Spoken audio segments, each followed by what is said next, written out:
तर रामकृष्ण हरी मित्रांनो, तर आपल्या शेतीतली भेंडी आणि भाजी निघाली होती थोडी. तर आपण चाललेलो आहे शेजारच्या गावामध्ये विकायला. तर शेजारच्या गावामध्ये आपण आलेलो आहोत और आपलं तळवडीवर सगळं टाकलेलं आहे. और हे मामा आपल्याकडे भेंडी घ्यायला आलेले आहेत. तर यांनी आपल्याकडून 1 kg भेंडी घेतली व आपली भावानी केली व आपल्याला पैसे दिले 40 रुपये किलोप्रमाणे. त्यांनी भाव पण नाही केला. तर अशी आपली भेंडी संपत आलेली आहे. आता थोडी राहिलेली आहे.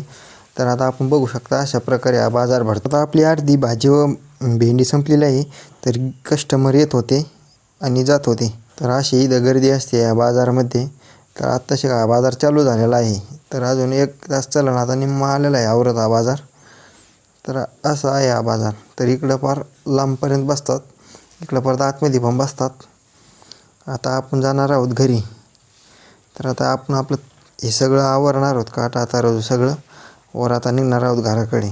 तर आता आपण घराकडे निघालाच आहोत.